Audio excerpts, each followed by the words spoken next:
Hi everybody, welcome to the Lot Pod, the Leeds Rhinos Lot 17-8 podcast, kindly sponsored by Fast Signs.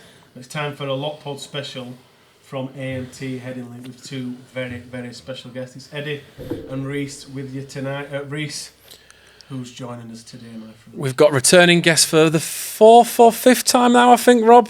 Commercial director Rob Oates.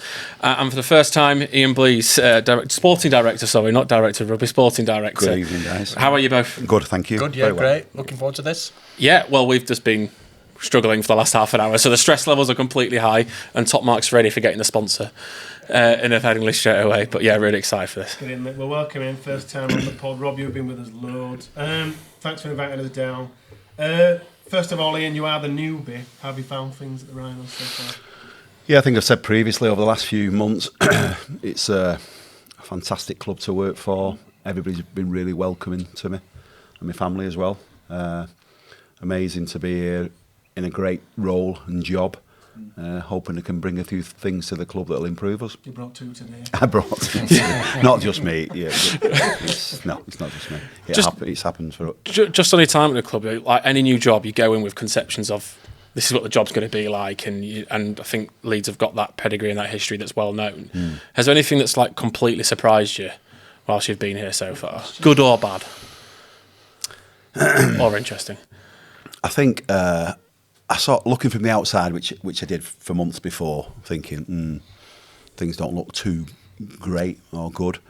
So it didn't surprise me when I walked through the door to find that was probably a little bit true here and there, and that's fair to say. But I wouldn't say anything's done anything previously where I go, oh, that's a right mess. You know, it's just things that I'm trying to fine tune, including the roster of the team, obviously, because we need to get better on the pitch, and ultimately that's my aim, to get us winning again. But no, I absolutely enjoyed the first few months. I've got a lot to do still, with the help of my colleagues and directors on the board and everybody I work with, really, including obviously the back office and the team down at Kirk's. I'll spend most of my time down there at the training ground, working with the boys down there. So no, it's been good, it's been exciting, but there's lots to do. Fantastic. Rob, we've got the amazing 7-4-5 game coming up. And I know Rob Burrow had a lot to do with it. It's a fantastic idea, by the way. How did that come about, the whole idea of it and having it at Headingley and everything that was involved? Was someone who's stood watching and filming this, Phil Daly. Phil's been hugely influential. Just explaining the rules, actually. Absolutely, Cool, yeah. Interesting, wasn't it? Interesting. And Rob's something that's going to be part of us forever. Oh, yeah, absolutely. Innit? And that event is just something else that's another piece of his legacy.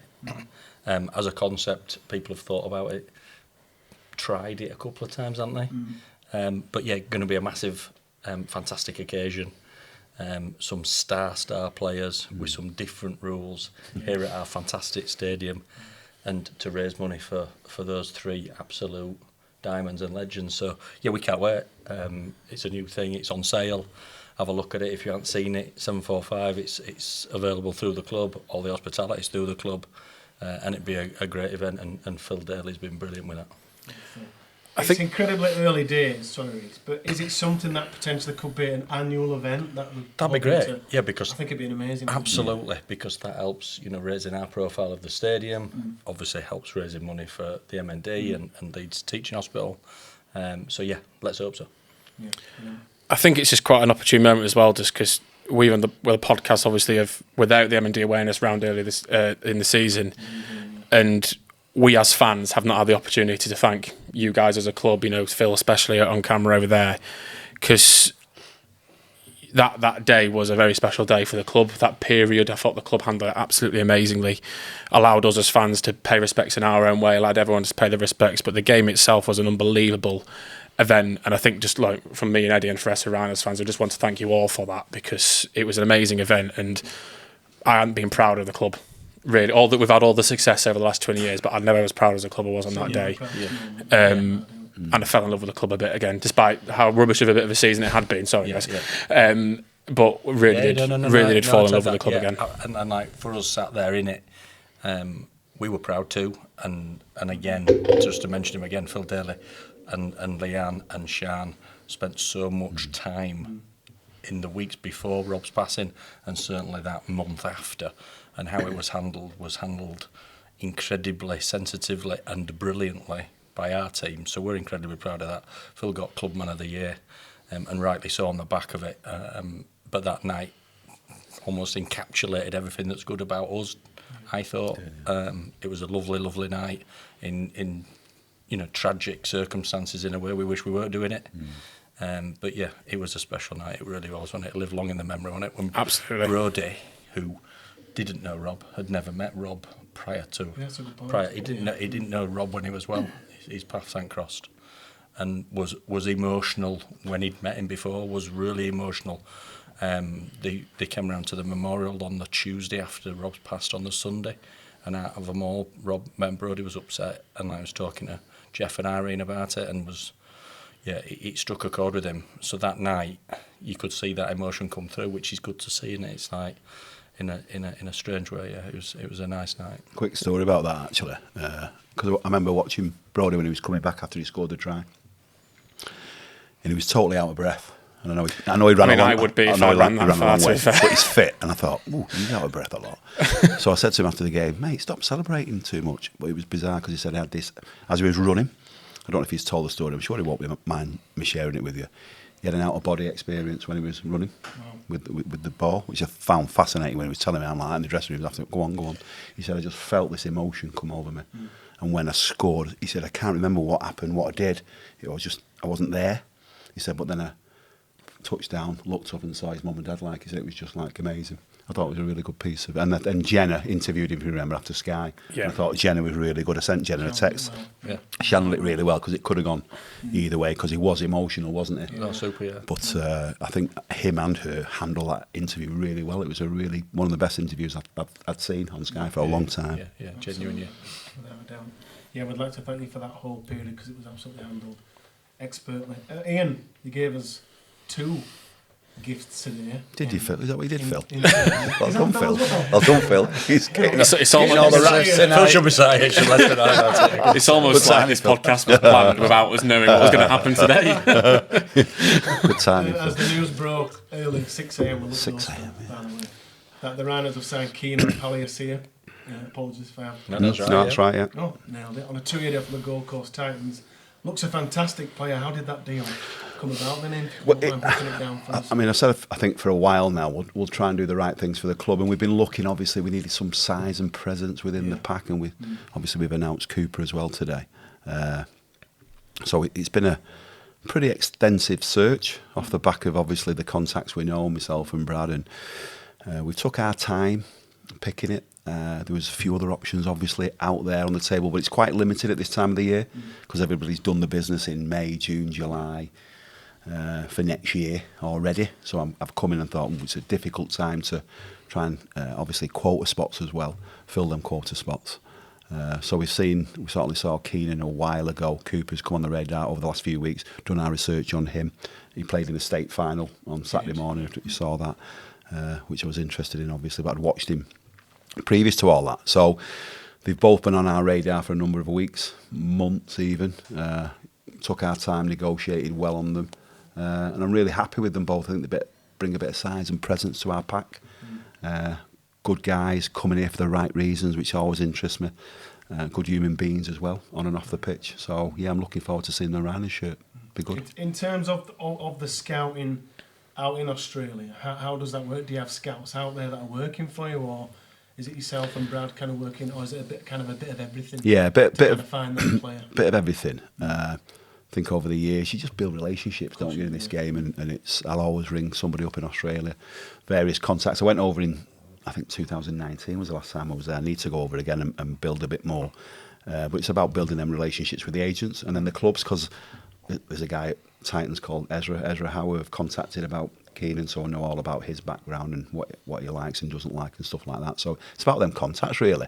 And then obviously the agents you build up over the years, so you speak to them, who have you got available, who's looking to come across. Not always easy, but I think we've managed to do 2 good signings there.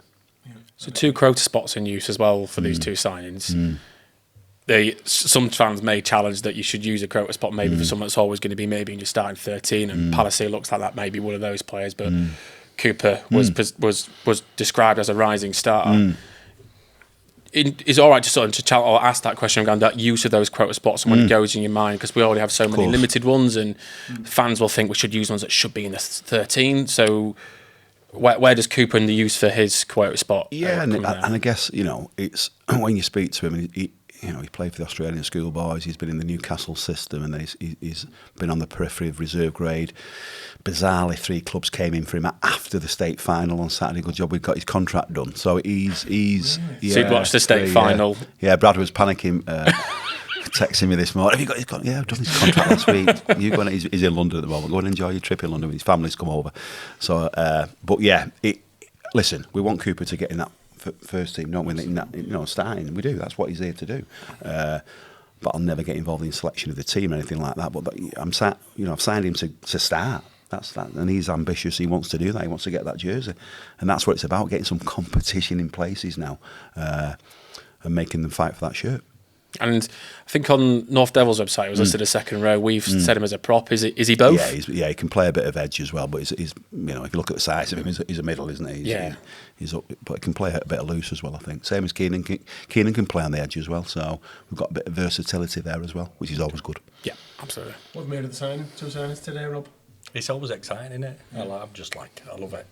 I love it. I mean, at this time of year, there's a tinge of disappointment that we're not involved in playoffs and grand final. There's a bit of jealousy, that'll head into the weekend. I look forward to the game, and I'll watch it. But yeah, I wish we were involved because that's what we're all about, innit? But yeah, it's the pre-season and the off-seasons come a bit too soon, but we are in our off season, aren't we? So it's exciting. It is exciting when you start to look, and I'm sure I'm like everyone else thinking, well, you put together like you're starting 13 in your head, don't you? What it looks like, and you go, yeah. He's in mine, by the way. You kind of written off, but he's in mine. He's starting. Cooper is. Is he? Yeah. Interesting. Okay. Yeah. No. Yeah. Sorry, I just want to dig on that a bit. On what scouting have you done? Because I'm imagining he's done a lot more than you have. All right, you put him in after what he There's said. another Twitter coach out here then. There's a load of them. There's a new ticketing system. Quickly moving on. For 2025. There is. Rob, how will that work exactly? Could you give so it's a mobile app.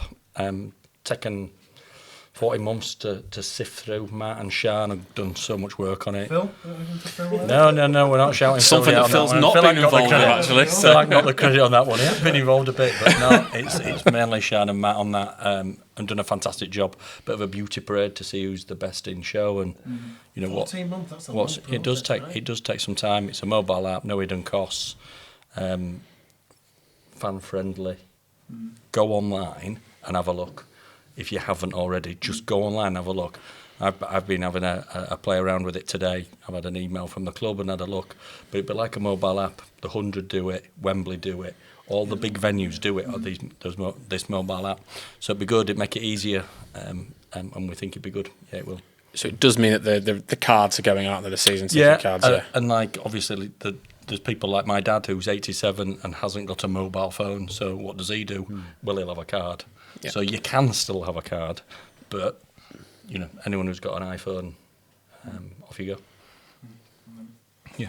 How do you strike that balance between keeping season tickets affordable while maximising? Because obviously we want to make as much money as possible in revenue. So is it difficult to keep that balance between the two? Because it must be hard to want to create and more of an income, but also kind of. Yeah. And that's across the club. That's whether it's sponsorship, whether it be membership, whatever it is. Costs have gone up. Everybody's costs go up. Salary cap, player costs increase. So if we want to be competitive on the field, our rugby costs increase. So it is a balance. We think we've struck a good balance. 4 free games if you buy a membership. You can spread it. I don't know why more people don't. If you can spread it across 11 months. So it makes no sense, in my eyes, not to do that. So you can do that, and it's all online. We think it's good value still. It is a question we regularly ask and ask ourselves and almost sense check it. That it's not getting out of line with anything else in the world. Go to the cinema. The cinema's miles more expensive. And this is Leeds Rhinos, and we need to be better and everything else that goes with it. But yeah, we think the balance is just about right. Yeah. I agree. Ian, the appointment of Brad Arthur was amazing. We can say that. So thank you for that, for your part you played in that. Could you talk us through the journey of how that initially came to be in like the initial stages of? And were you talking to any other coaches, or was it just kind of Brad was number one and we got him? No, I think we had about 10 applicants at the time. Really? Yeah, various ways and means coming through to me. Obviously, a few overseas in Australia. I think probably from the moment Brad's name was mentioned, I probably thought, no, this really interests me. Stand out, as we've said previously, great experience in NRL, great coach. And from the first conversation I had with him, I probably knew he was going to be the one. But went through all the process like you do properly with each candidate. And then decided it was going to be Brad, and he was, I think I've said previously, he was on the plane within 24 hours. I hadn't even got a visa for him. He was on the plane. I'm like, anyway, my wife's checked it out. It's all right. You can just get in. I'm like, right, okay, come on, see you in 24 hours.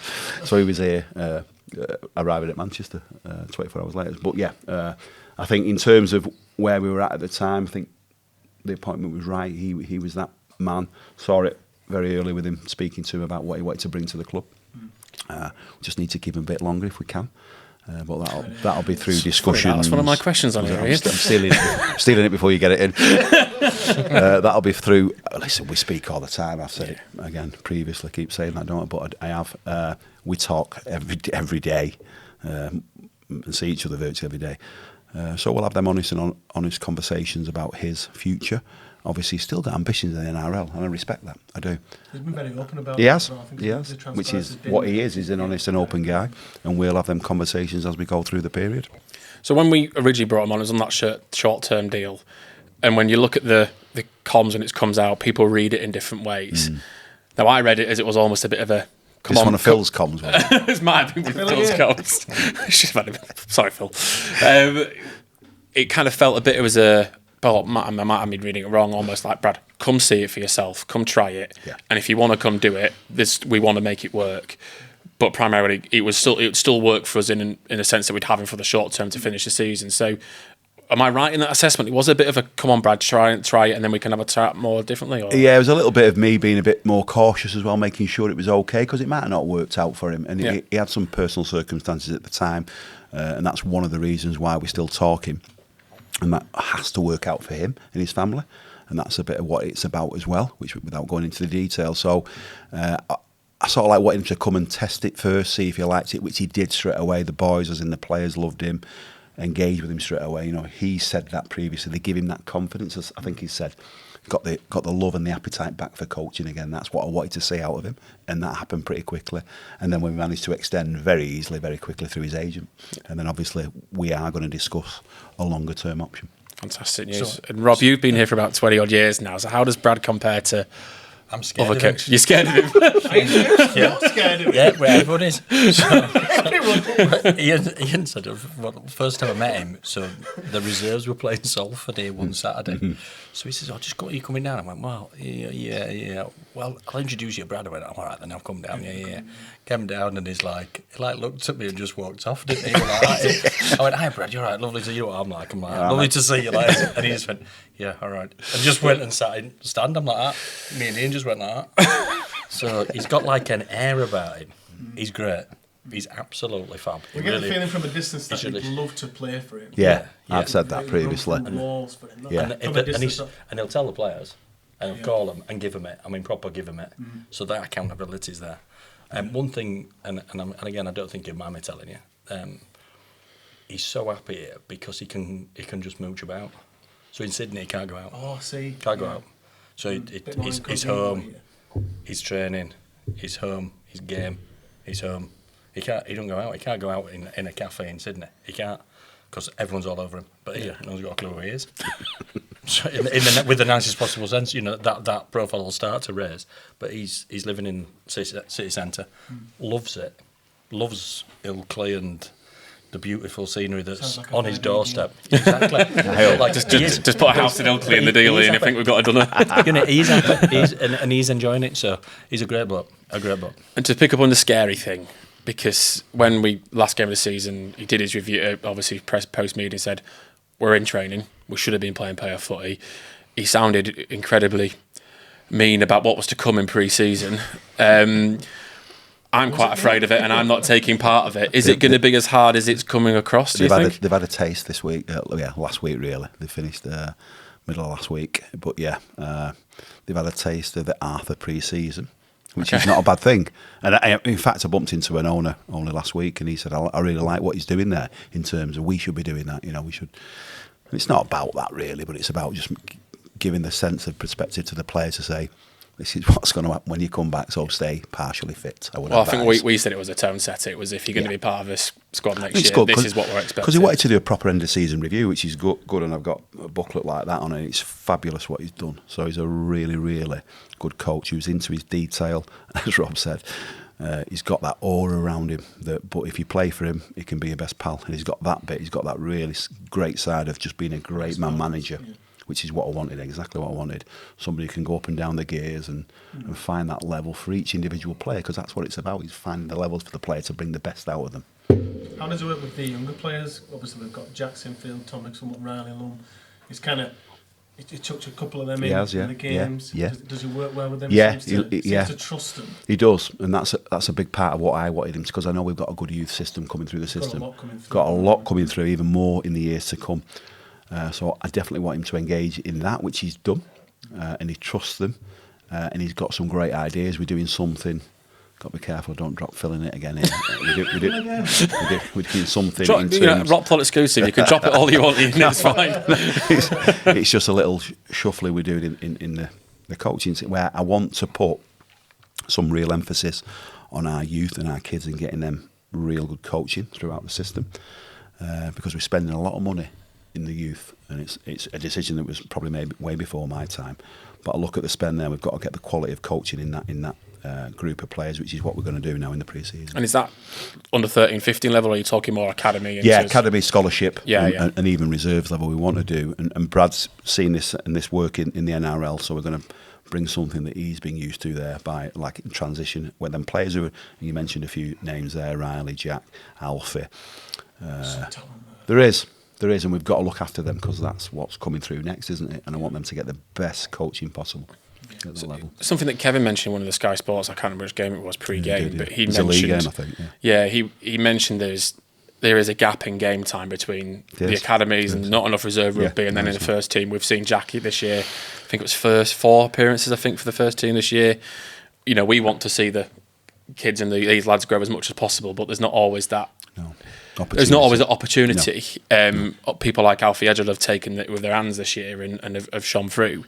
So how are we going to ensure that these players are getting that game time whilst also protecting them from a welfare perspective if the opportunities are not coming in the first team and reserve rugby isn't quite cutting it? The quality. No, the quality is not there at reserve level, and I'm conscious of that, and other clubs are. We're in discussions at club level.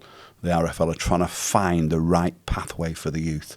And there's various papers that's been going on for the last 3 years. I think, bizarrely, I've sent Tony Sutton something on what we think is the best pathway for our kids. And you're right, they need to play regularly, they need to play consistently. And you don't quite get that at the moment in terms of the academy and the reserves fixtures.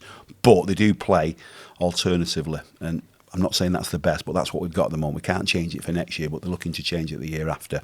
And there's a slightly different structure that we've proposed through John Bastian, our head of youth.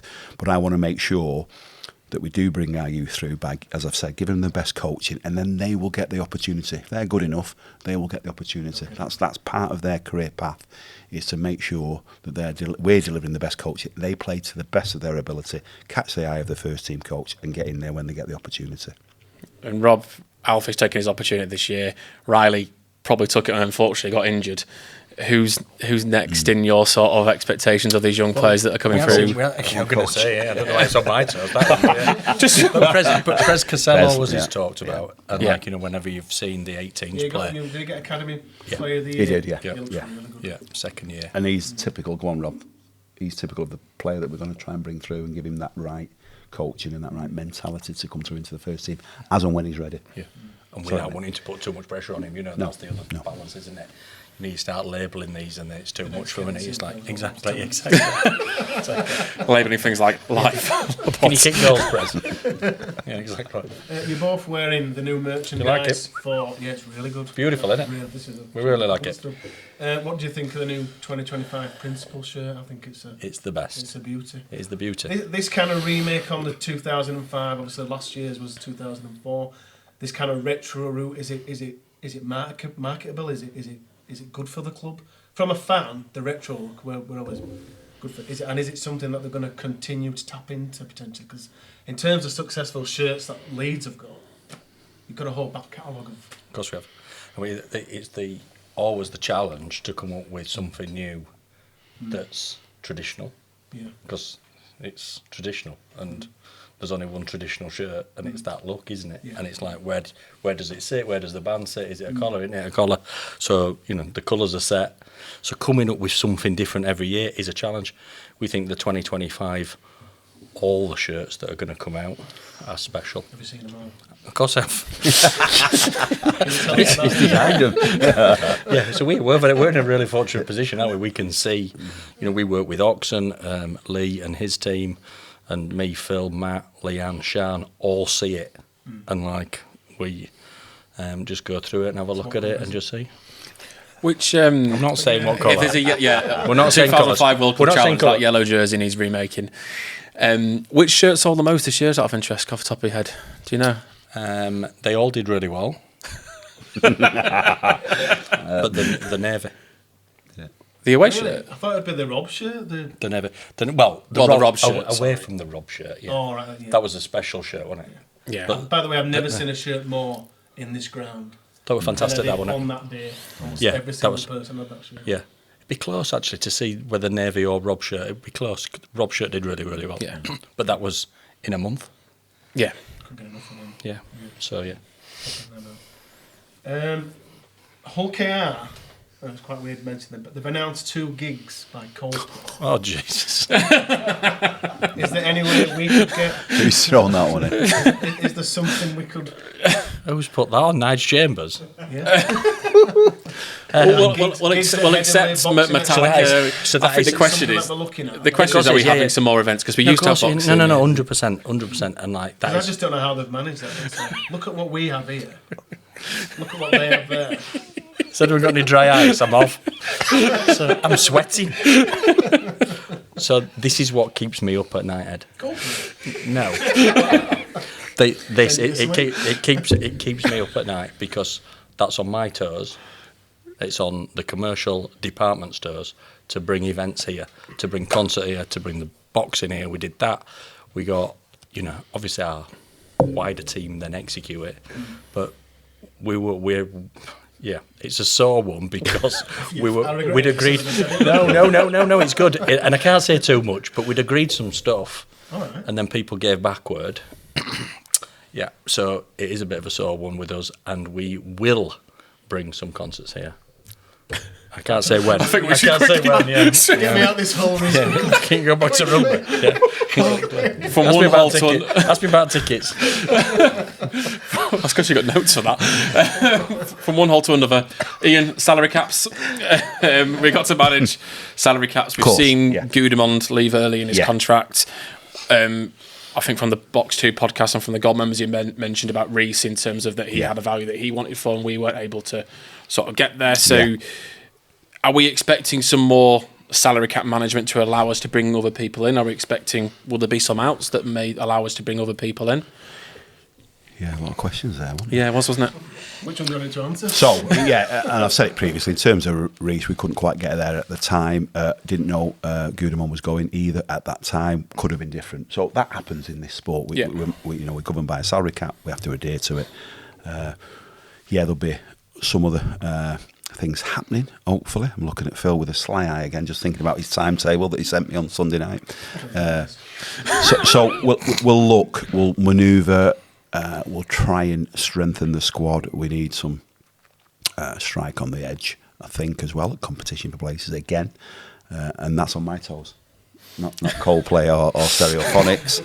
Bringing the players in right for the club, right for the team environment. I'll always be looking. Yeah. Does Brad speak to you in terms of the position? Is that how it works? Everything. Like Brad would say, I'd like an outside back. Yeah. What do you think? Do you work in tandem, or is it kind of your role? No. Go and find. I always will do. Work with the coach 100%. I don't think some others do that, but I will always speak with the coach every week, every day, virtually, on what we can do. Yeah, constant. Well, because I get them fired at me at all times of the day, night, or whatever. So it does come through quite regular. There's always something going on somewhere. And I'll speak to Brad or the coach at the time on how we make that happen. Do you want it? Do you not? Does it fit there? Can we do this? I'll challenge back it, and that's how it should work. It should be a healthy relationship where I think you both have input, but I'll never say I'm bringing him in because of that. I think that doesn't work for me. That I'll always work hand in hand with the coach to get the right players. And then you can never blame me for its defeats or whatever. But in serious tones, it's about us forming a partnership that we bring the right players in at the club. So when you hadn't got Brad Alford potentially signed for next year, and you're there looking, we're going for next year. Well, when going back in time when he hadn't signed Okay. for 2025, and you're thinking about the squad for next year, Yeah. Are you just a bit in a limbo land of going? Yeah, a little bit. What do I do? A little because bit. you could recruit, but but be not fair, knowing Brad was going to stay. As I said, the next year contract didn't take long. Yeah. It was a conversation once he'd been here, pretty much. And his agent was actually on to me before he got here. You'll want him for the year after. And I sort of probably knew I did. So that didn't take long anyway. What we have done is a little bit with Goodham leaving and other movements potentially happening that we'll speak regular on it. And that's what we've been doing and we'll continue to do until we're at that cap space, which we're not far off at this present moment in time. So we've got to do something else. And that's what we're working on. And one skill that we have lost with Reece is kicking. I have heard vicious rumours of Sam Bassoni's constantly practising, mainly from Ryan Golding, how he's kicking the turf up all the time. Is that a skill that you're looking to have to go out and replace, or are you going, actually, internally, we've got that? No, it's not a headache, but that's one area we were looking at, yeah. And I'm going to talk about a rumour. Sorry, I'm going to ask this question. I know what's coming. Some rumours. We will always be interested in good outside backs and goal kickers. Well, yes. one rumours don't go away. We'll be interested. We had about 25 to 30 people ask. No, and listen, and I've said it just 10 minutes ago. At this time of year, I can't always get what I want. Sometimes, not saying that I don't want it. It's like we've got to do the right thing at the right time when it becomes available. When we have the right salary cap space. Okay. And remember, we've also got Morgan Gannon coming back next year and Tom Olroyd, who'll be. Has Morgan Gannon been out of the gym this year? Because he looks like he's absolutely massive now. And Brad's worked with him a bit and he's gone, wow, this kid, and we all know he's special. I think we've got a good reputation within the club, and so is Tom. Tom's played for England, so I'm excited to see Tom. I like Tom. I tried to sign him a couple of times, actually. Sorry. But there'll be 2 new players as well. In terms of strength and competition for places in the pack, we do need a bit of strike on the edge, and that's what I'm looking at. What about, obviously, we've got the 7-4-5 game coming up, it's a Union hybrid game. Do you look at Union players at all? Are you kind of in that market, Ian, to kind of... Yeah. I thought you were going to ask about Kylie Lula while you asked to bring him into the back. I was going to say, you playing them? Yes. Yeah, and I think John Bastian, we were talking today, we had a youth meeting today. I think we've signed 6 Union players now in our youth setup, which is good. Because Fergie were a Union. Woodhouse Grove, that's good. Yeah. And John and Simon go watching Woodhouse Grove quite a lot, and the other periphery clubs as well. We've actually got somebody within the club works for the club in sort of the Midlands and London area as well. So we've had when I first got here, we had 2 Union players within the system. One of them got injured quite a bit, but there's definitely talent there, and I saw it with him, even though I think he's actually gone to Warrington and signed for Warrington, which is fair enough. It just didn't work in terms of our salary cap again. So it's got to be right, as in the deal. It's hard to bring somebody up from London and not pay a significant amount because there's a lot of money slushing around in rugby union. So it's got to be the right, and we're going to concentrate around the under-18s area in union. But within Yorkshire, there's a lot of talent. And we've got our finger on the pulse a little bit there as well, so we'll keep doing that. But yeah, that's definitely an area that we're concentrating on. Yeah, 100%. Once a player has signed, particularly from the NRL, what's that integration into the club on and off the field? Do they get flown straight in, and do we put them in a accommodation? Do we give them a car? How does that kind Yeah, of... you've got... Yeah. Is that something that Matt Cook's heavily involved Yes, in? yeah, I was going to say Cook is on speed dial number 1 at the moment. Yeah, so he's doing visas and got sort of accommodation out, and then obviously the flights over and stuff like that. So the onboarding part of it's quite important, and we're working on, again, something in the background from our directors' side of things, where we're going to do onboarding better, because I don't think it's quite where it needs to be. Well, just in terms of what we are as a club, I think we need to promote that with the family side of it as well, and do that a lot better. Not being critical there, I just think we can do stuff a little bit better and welcome them significantly, rather than just throw them on the pitch saying, right, train, and there you go, and the wife's at home, and so we can do stuff around that. But yeah, it's not like a really intricate piece of work you've got to do, but they've got to feel welcomed, and they've got to buy into the vision and the values of the club. I'm really keen on that. Particularly if they are coming from Australia. Yeah. It's going to be home. Yeah, it has. You're dead right. Of course it has. Yeah, we've got Especially when they're landing in November. In the real short term, we've got 36 bedroom lodge on site. Got a great partnership with Wheatwood. Yeah. AMT, our beautiful, massive sponsors, some lovely cars. So we've got stuff covered. There's connections. That could, in yeah. the So try and make it as easy as possible from here. So our potential players, they never know, don't they? what we put in place for them. No, that's right. It's very important, and It's massive. I can only imagine that. I've never been, but that upheaval to bring all your family over, it's kind of something that I feel gets overlooked. Yeah, players it does. not performing. And I've never on had the that field. before. And then Rob said, "We'll sort that. We'll get him in there." And I'm like, "This is brilliant. This is brilliant." So to me, it's a bit newy, but it's great to see. And all the partners that Rob's mentioned there, and the sponsors that we've got, are really important for us to build the club. Just switching to coaching, Ian, obviously Brad came over on his own. We've got Chef and Grix as assistant coaches. Yeah. You mentioned a bit about the youth set on maybe changing in coaches as well. Yeah. Is Brad bringing some of his own people with him? Are we expecting a change in the coaching No, we're just going to do a bit of department a shuffling of the pack around, and potentially looking at maybe another as well. So nothing concrete yet, but we're definitely putting emphasis on our youth policy. Brad's identified that as a gap, and sort of agree with him. We definitely need to focus on that a little bit more, and obviously work on something else behind the scene for Brad as well. Okay. Well, can you share some insight in? You mentioned securing that massive deal with AMT sponsorship. Can you share some insight in your strategy and how you do get those big sponsorship deals for the club? Because obviously you mentioned they play a big part. Yeah, of course. Well, again, it's just networking. Get to know, the Leeds business community. Find out who's interested in sport. Find out who's interested in the game and Leeds.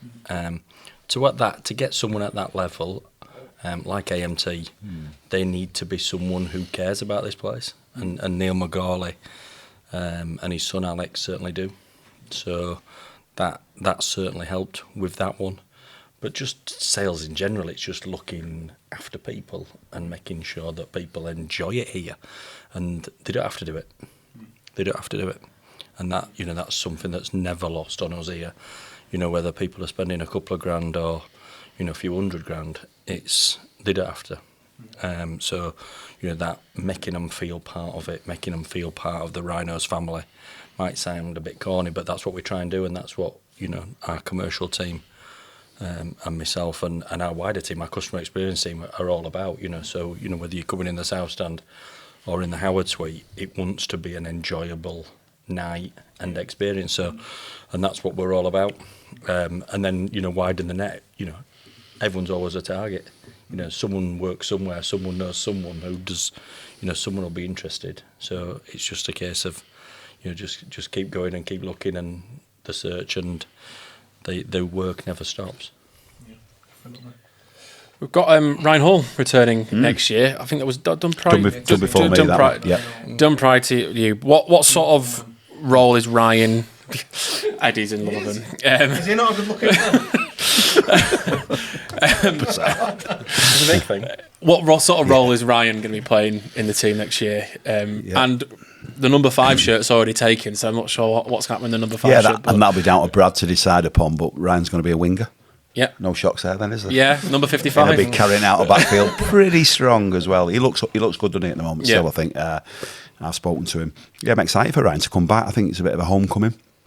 and I said it previously, there's a bit of destiny sometimes, isn't there, in people's careers? And I see Ryan coming back here as a bit of that as well. Hey, and it's 1 year at the moment, but it could turn into longer. But there's one thing for sure, I would like to be tackling him when he's bringing out a backfield. He's still got it. Gotten bigger every season since he started. He's quality as well, and I'm really excited to see him back in the Rhino shirt. Does he have a role off the field? Yeah, afterwards? good. Is that something we can? Yeah, and that's something that we've talked about, and I'm mates with him. Lives in Garforth. He's a great bloke, as you've said, Eddie. And he's Leeds, isn't he? Absolutely. And that's a big thing. We need more people at the club who are Leeds. And he certainly is that. He's great off the field. He's great with partners, sponsors. So I saw that when he was here, before he left and went to Sydney Roosters. So, and that's 6-7 years ago, isn't it? So he will form a part of our commercial team when he hangs his boots up. But that could be if it's two, if it's 2 or 3, it's fine. You know what I mean? Exactly. Just see what happens. So it's not cast in stone. But he'll be a great addition for the club. On the opposite side, you've got Player of the Year and his testimonial year next year, Ash. Does it make it easy for you when you're building a squad and you've got players local, like we're saying, Ash, 10 years Cammy, Ash is 10 years, Yeah, he's got his testimonial. Building a side, is there a focus on building a side around those people that get the brand, that get the Rhinos more from there? Yeah, of course there is, and that's why I put a big emphasis on youth. We want the Leeds kids coming through the systems, don't we? And that makes it a bit easy on salary cap as well for the first few years until they make it famous, and then we have to pay more. But that's what this club was about and still is about and will be about going forward. Absolutely. And the word transitions loomed around the air at Headingley probably since 2017. We're probably on version 4 now, potentially since. But you're obviously new to the club this year. I suppose, is there any reassurance, anything you can say that this transition will be different? We will be. Tell us we're going to win the Grand Final. Oh, right, okay. Oh. That's what he's trying to tell you. But from the outsider coming in, how I know you can't give reassurance and guarantees, but is there anything that that could say that, look, this transition will have the impetus that we all want it to have? Yeah, this transition will have the impetus on what we all want. On a serious note, hopefully that the work we're doing, and it won't happen overnight, but it could take a couple of recruitment cycles to get it to where we need to be. I'm dead honest and open about that. Having said that, we're off to I think a reasonable start with that. Yeah, and that'll continue, 100% guaranteed on that one. So we won't stop searching and getting the right people in there on the back of, I keep saying it, our youth coming through and getting an opportunity. I think everybody's bought into that. We've got a great head coach. We've got great assistants. We've got great backroom staff, and we've got the forefront of it all the directors and the staff leading it around here, AMT, which is fabulous. So I'm just on the back of surfing on their success as well. But we need to improve that pitch performance. We need to make the city proud of the team. That's what I'm really keen on, again. And that comes down to winning, doesn't it? We've got to win. At the end of the day, we're all here to win. And I heard it today in a meeting that I just want to win that league. It was a reserve league they were talking about, and I like that. I like hearing that word win. And that's what we're about. When it comes to recruiting established stars versus those who perhaps require another chance at a club, Jackson Ace has Brody Croft very famously certainly at Salford. How do you find that balance between, like Reece was saying earlier about Cooper or someone else being a first team player, to perhaps someone who's on the fringes of a side, be it a Super League side, and that balance between first team and kind of someone who does require another chance? Yeah, I think you've got to not saying you've got to have that mixture, but you've got to get the balance within your squad, and it's just not the team, it's the squad where you've got the experience, the leaders within that squad, and then you can, if you've got the right player involved, get that guy who wants an opportunity. And I've sort of like done that a little bit throughout, and you mentioned 2 there. Yeah, not bad players though. No, and they wanted it, right time, right place, destiny again. Having that relationship to get first shout on them as well is very important, which happened and probably will happen again, I hope. And there's a bit of risk attached to some of it as well. I suppose there is. There is. And that's sport, isn't it? Do we get it? Do we get it right all the time? Do I get it right? No, probably not. No. But if you don't, it ends up biting with the backside, doesn't it? So you've got to make sure. I'm always dead keen on doing the research doing all the due diligence behind the scene about them as a person. Really keen on that, and I did that with them too in particular. one was different to the other, and the next one will be different again. So getting that right is very important to me. I can't just put anybody within the team who doesn't represent Leeds Rhinos to the best of their ability, and they might have a past, they might have a history, they might need an opportunity in life. I'll take all that into consideration, work with the coach on it, and that's what we'll be doing definitely going forward. Brilliant. What does the role of mental health play in recruitment as well, particularly with the squad itself? Do the players have someone, a therapist, or that they can speak with? Such as we've got mental health. It's part of Super League rules. You have to have a player welfare. We've also put one in for our ladies team as our women's team as well, which is the first club to do that. So it's really impressive. And it's good that, really like that. And Helen's been in position for about 6 months, I think, or so now. So she's really enjoying that. It's a difficult role as well as being player welfare for the men's. It's a big job, but on the back of that is education as well. So we get measured on our education. So on the player welfare, you get audited every year, and there's measures and instructions in place that you have to follow, and then you get a bit of dispensation on your salary cap if you tick all the boxes. And luckily, I think last week we were ticking all the boxes in our player welfare, so I get more money to spend. That's good. Sorry, Paul. More money to spend. In terms of IMG, Rob, are they in contact with the club? Is there a lot of communication between the commercial side of IMG and the Rhinos specifically? Not loads on the commercial. Right. On the digital and media, more. So Phil and Leanne are more involved with IMG, and it's kind of, I think their focus has been more on getting that side right. So speaking of memberships, Rob, we talked about them earlier. Are we expecting news on memberships and the prices and tiers on anything change? Anything coming out soon? Yeah, fantastic. Yeah, Wednesday. This Wednesday. They will come out. That's right, isn't it? Is it tomorrow? Details tomorrow on sale Wednesday. Yeah. Should we do that again? That other announcement's Wednesday, isn't it? I forgot about that. What's that? So we talked about memberships earlier, Rob. When are we expecting news on the memberships? So details announced tomorrow, on sale Wednesday, which would be great. Some different packages, some new look packages, split over 11 months. The big thing with membership, you might have seen a film crew following the team all over, behind the scenes and everywhere. We've seen a snippet, which is the like the teaser, if you like. There's a 5-minute teaser, which is absolutely fantastic. Shows everything, warts and all. So Really? The Rowan, the Brad Arthur, Ian's appointment, everything, warts and all.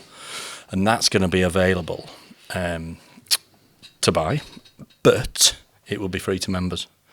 Really? Who will have access. It'll be a 4-episode masterpiece, and it'll be free. 4 episodes? Free to members. So buy your membership. It's worth £30. You can buy it for £30, but it's free as part it'll be of your free membership as part of your membership in 2025. It'd be fantastic, and we've seen a bit of it. Can't wait to see it when it's all cut up. But yeah, we're really, really excited about that. We're excited about the membership launch. We're also excited about the season, and we want to get behind this man and Brad Arthur, because things are on the up, aren't they? Yeah, I think. So why should we buy a season ticket? Why should you renew? Why should you buy? Listen, Do your pitch. when this stadium's full and bouncing, it's the place to be, isn't it? We can't do that without the fans. We can't do that with the members and the sponsors. So yeah, let's. I know times are tough for people, but we need them fans cheering for us. Brad, absolutely, he's still in awe of this place, isn't he? When he talks about it, he loves it. He loves the fans, the noise, which obviously they don't get in the NRL, do they, really? Our south stand bouncing with the band playing, and I used to hate it coming here, by the way, but because once that gets going on the pitch, it's hard to turn around. So we need as many people to buy and support us. We're trying to do the right thing, of course we are, but we need our support, which has been and will be incredible. I know it will be, but yep, the more we get, the better. I think the occasion is every time we play. Thanks a lot to you both for coming on.